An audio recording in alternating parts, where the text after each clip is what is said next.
The words hit like a fist to the gut. This body doesn't belong to you. Have fun with your hand. Sarah spat them out, her voice sharp as broken glass, as she stood in the doorway of our bedroom, sweat glistening on her skin from the gym, her new yoga pants clinging to curves I barely recognized anymore. Her eyes, once soft and warm, were cold, defiant, daring me to react. I stood there, frozen, my mouth dry, the air thick with the scent of her lavender body spray and something else. Something unfamiliar, like cheap cologne. My heart thudded, a dull hammer in my chest, as the world tilted beneath me. What the hell had happened to us? For months, I'd watched Sarah transform. The gym became her sanctuary, her body a project she sculpted with fierce determination. I was proud at first, her discipline, her glow, the way she carried herself with newfound confidence. But the late-night workouts, the guarded phone, the way she'd flinch when I touched her shoulder, it all started to gnaw at me. I told myself it was nothing.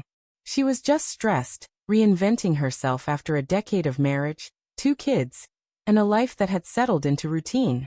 But those words, flung at me like a weapon, cracked open a truth I'd been too blind, or too scared to see. I sat on the edge of our bed, the mattress creaking under my weight, staring at the framed photo on the nightstand. Us at the beach 5 years ago, laughing, her head on my shoulder. My fingers traced the frame, the wood cool and smooth, as my mind churned. Was it the trainer? That guy Mark, with the smug grin and biceps like tree trunks? She'd mentioned him casually, too casually, his name slipping into conversations like a splinter under skin. I'd seen him at the gym once, leaning close to her, his hand grazing her arm as they laughed over some private joke. I'd brushed it off. People flirt. It's harmless, right? The house was quiet now, the kids at my mom's for the weekend.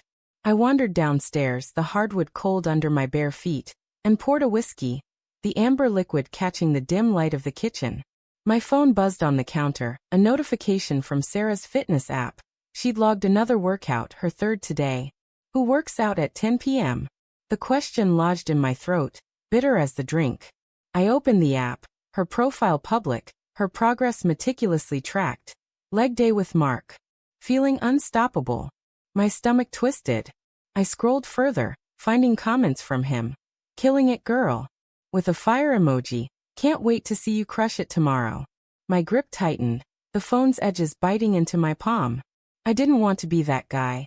The paranoid husband, the one who snoops, who doubts. But the signs were piling up like unpaid bills. The new perfume she wore, one I hadn't bought her.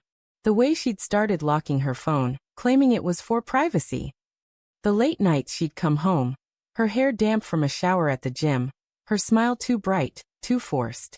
I'd rationalized it all, told myself I was overthinking, that love meant trust.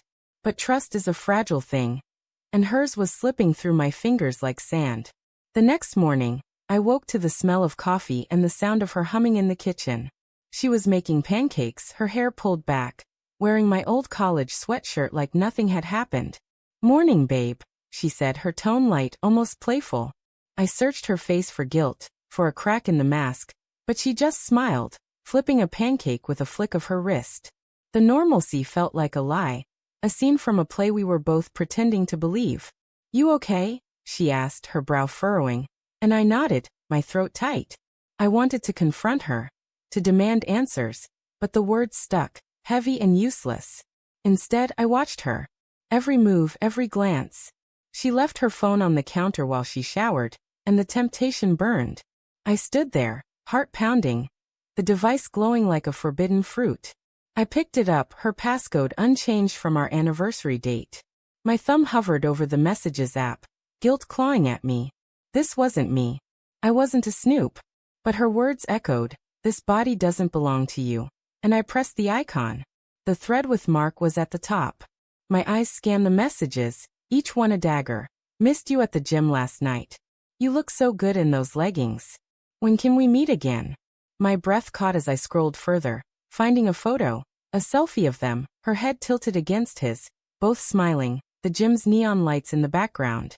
My vision blurred, anger and heartbreak colliding like a car crash. I set the phone down, my hands shaking, and leaned against the counter, the room spinning. When she came downstairs, towel drying her hair, she froze, seeing my face. "What's wrong?" she asked, her voice small, like she already knew. I didn't speak, just slid the phone toward her, the screen still open to their messages.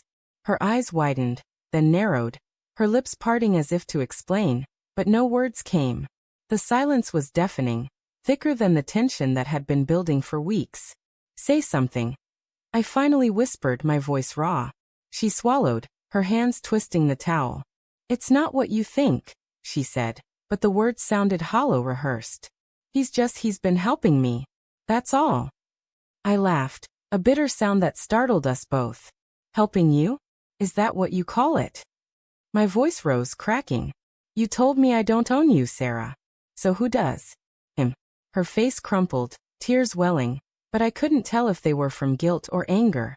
"You don't get it," she snapped, her voice shaking.